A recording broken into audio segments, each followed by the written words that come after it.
Assalomu alaykum, hurmatli televizor ko'rguvchilar. Yaxshimsizlar? Dunyo qurultiyi Tor televiziyasining kundalik xabarlar programmasiga hammanglar xush kelibsizlar. Men İftixor Abdurashid. Bugun seshanba. Hurmatli ko'ruvchilar, tövani diqqatinglar kundalik xabarlar programmamizning tafsilotida bo'lsin.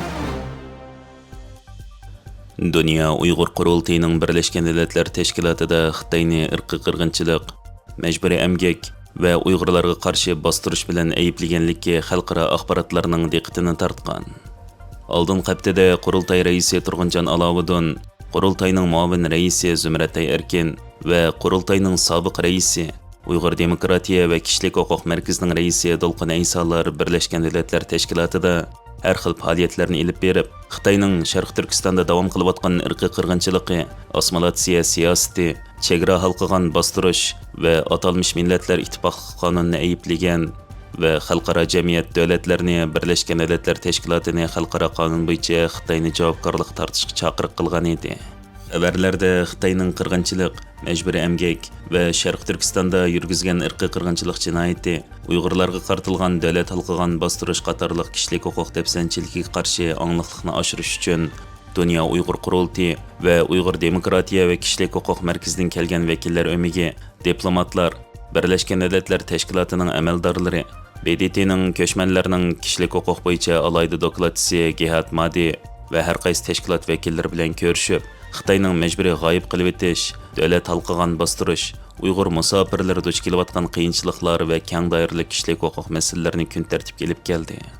Zumratay Erkin Xitoyning Uyg'ur ayollari va oilalarga qo'llangan siyosatlarining ta'sirini ta'kidlab, xohlagancha tutib turish, oilalarni ayirib etish va chegara halqagan bostirishning nurg'unlagan onalarni bolalardan majburiy ayirib etganligini ta'kidlab, Xitoyning yig'in jarayonida Uyg'ur vakillarini nazorat qilish, suratga tortish va sinqilish bilan aybladi va buni Uyg'ur faoliyatchilarini nishon qilgan davlat halqagan qo'rqitishning keyingi misoli deb atadi deganlarni yozgan bo'lib, qurultayning bu qitimqi janva safarida ilib borgan faoliyatlari va xalqaro jamiyat va tashkilotlar bilan bo'lgan munosabati alohida diqqat tortgan.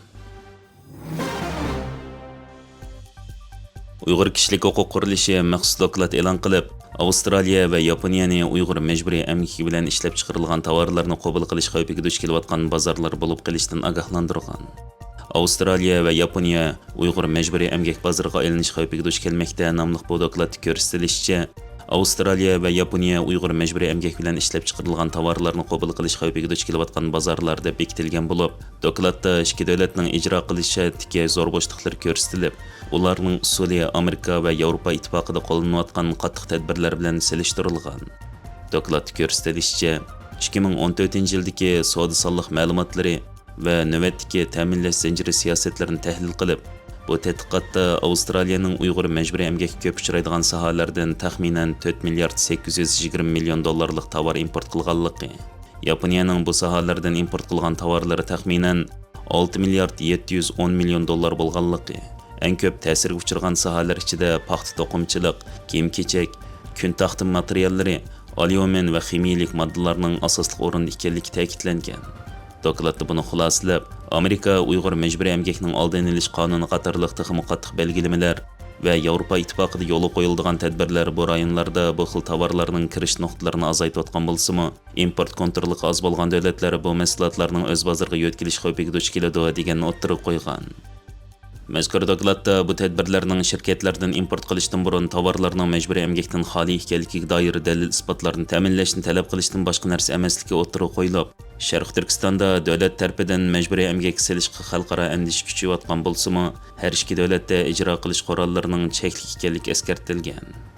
Uyg'ur kishilik huquq qurilishining ijroiya direktori va Dunyo Uyg'ur qurultiyining oliy maslahatchisi Ömer Qanat Efendi bu haqda hukumatlar davlat tarafidan majburiy emgak selish sistemasini hal qilish uchun shirkatlarning o'z ixtiyorligi bilan rioya qilishiga tayinishi xato. Avstraliya va Yaponiya xalqaro kishilik huquq o'lchamlariga amal qilishga va'da berdi, ammo bu va'dalarni ijro qilinadigan qonunlar bilan qo'llash kerak.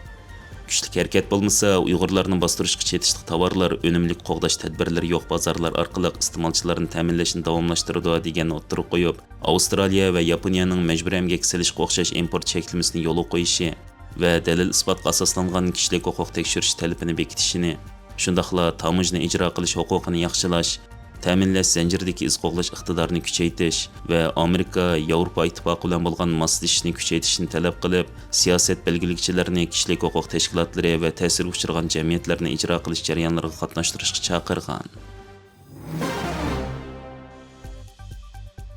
Germaniya Tashqi ishlar ministrligi Xitoyning atalmish millatlar ittifoqligi qonuni orqali Uyg'ur, Tibet va har qaysi millatlarga cheklama qo'yilganligi to'g'risida ogohlantirgan.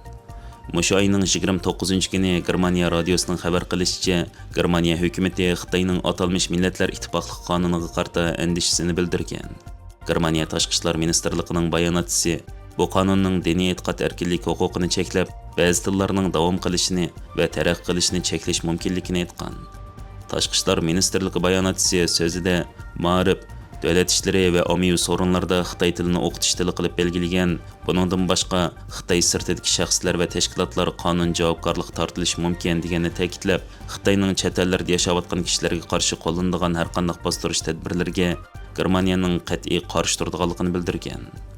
Bu haqda Frankfurt gazeti assimilyatsiya qonunlashtirildi degan temada bir xabar e'lon qilgan bo'lib, xabarda kelgusida davlatdagi millionlagan xalqning turmushini o'zgartiradigan bir qonun yo'li qo'yildi.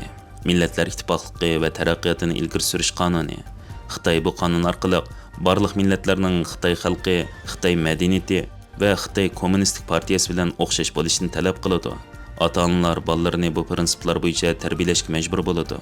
Yaslixona, maktab va universitetlarda faqat Xitoy tili ishlatildi. Bu Xitoyning davom qilayotgan keng ko'lamli assimilyatsiyani qonunlashtirishi deganlarni yozgan. Hurmatli ko'ruvchilar, yuqorida diqqatingizga kunlik xabarlar programmamizning tafsilotini sundik. Kelar qitimliq sonimizgacha ko'rishgacha omon bo'lgaysizlar. Stansiyamizning YouTube kanaliga a'zo bo'lishni unutmang. Xayr xo'sh.